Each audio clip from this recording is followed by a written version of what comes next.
There is a reason a perfectly good tractor transmission fails years before it should, and it rarely has anything to do with how hard it got worked. Somewhere along the way, someone poured in the wrong fluid, usually a jug of plain hydraulic oil grabbed off a shelf because the label looked close enough. It was not. That single decision sets off damage nobody notices for months, quietly wearing down parts that are supposed to last for decades. By the end of this video, you will know what real mechanics put in these machines and why it matters. Here is what most owners never think about.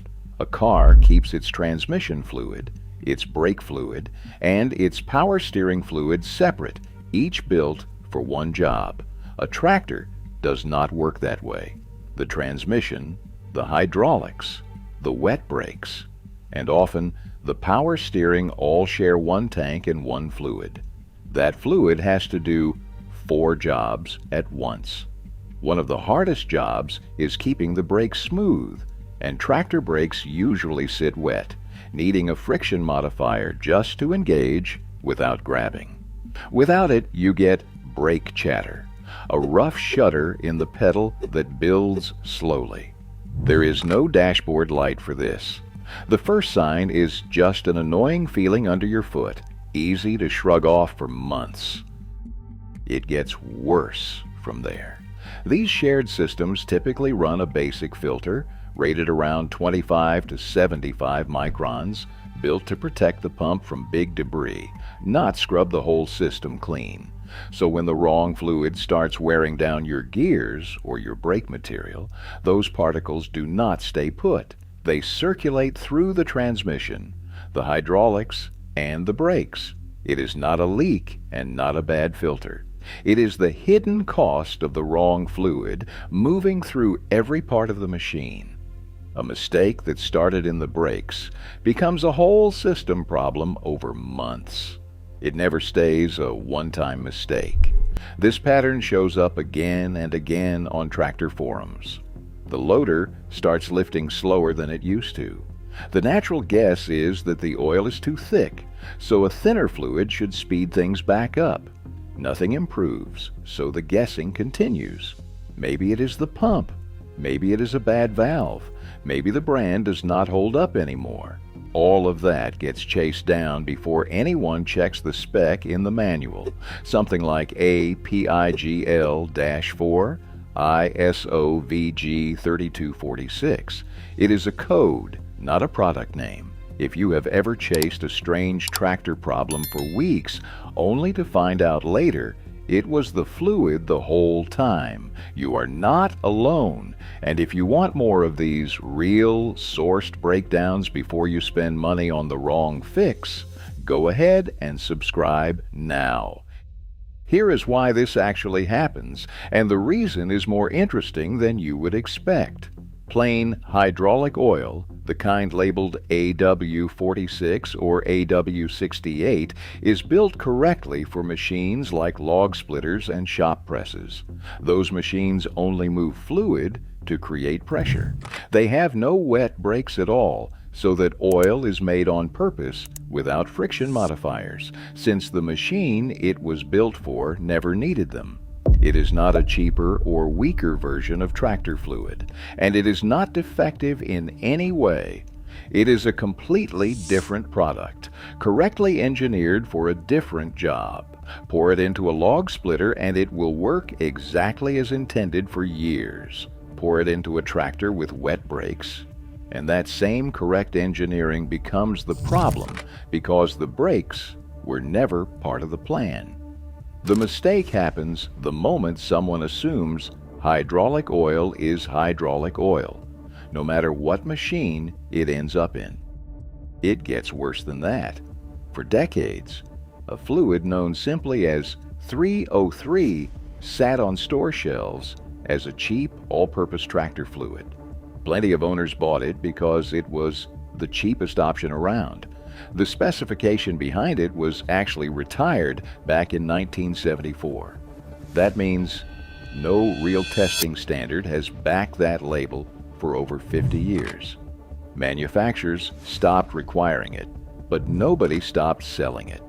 An independent lab tested a batch of these fluids. 91% of them failed to meet the current spec, and the one before it, a standard already obsolete since 1989, 74% failed a standard that had already been obsolete since 1978. The lab also found roughly a 3 in 5 chance a random bucket had weaker anti-wear protection than fluid built to spec, meaning less defense against the gear and brake wear we just covered. This got serious enough that Missouri, Georgia, and North Carolina all banned the sale of 303 labeled fluid outright. Regulators had to pull it off shelves themselves because the industry never did it voluntarily. Buyers did not know any of this. They just wanted an affordable fluid for an older machine, and the label made it look like a legitimate choice. For years before that, plenty of well-meaning owners grabbed the cheapest yellow jug on the shelf, thinking they were saving money, and poured it straight into machines it was never built to protect. So, what do mechanics reach for? Start with your owner's manual. That is the only place with the real spec your machine needs, usually near the dipstick or in the maintenance section. If you are not sure which one your tractor calls for, check the fill cap on the reservoir, since many manufacturers stamp the spec right there.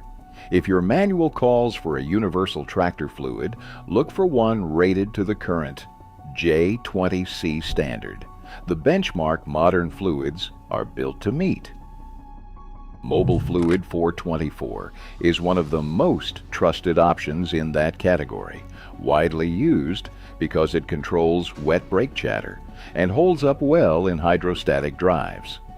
For Case YH equipment, High Tranol Traction is the manufacturer's own fluid, using an ashless, zinc-free formula with strong resistance to water contamination. For John Deere equipment, High Guard is the name to know, with a standard version for warm climates and a lower viscosity version for cold weather starts up north. None of these are the flashy purchase. Nobody brags about their fluid choice at the coffee shop. But this is exactly the kind of decision that separates a tractor that runs strong for 20 years from one that needs a new transmission at year 8. The real lesson is not to memorize brand names. It is to match the exact specification listed for your machine every single time you change fluid. Skip the guessing. Skip whatever happens to be cheapest on the shelf that day. Because here is what that guess can cost you. A simple seal repair on a hydraulic transmission can run a couple $1,000s. A full hydrostatic pump replacement, parts and labor together, regularly runs $7,000 to $8,000 or more, depending on the tractor and the shop doing the work. Even a smaller compact tractor is not immune, since hydrostatic components cost roughly the same to source and install no matter how many horsepower the engine makes.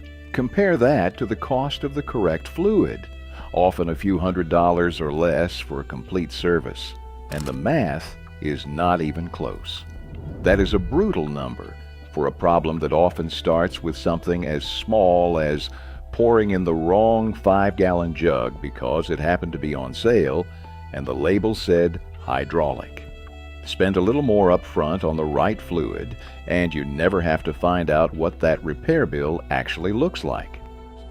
So the next time your tractor is due for a fluid change, do not just reach for whatever is closest or cheapest. It is not bad fluid. It is the wrong fluid for this job. Your tractor cannot tell the difference until the damage is already done. Check your manual, match the exact spec, and you will get years more life out of a machine that deserves far better than a guess. A tractor is a tool you rely on for decades, not a purchase you make once and forget.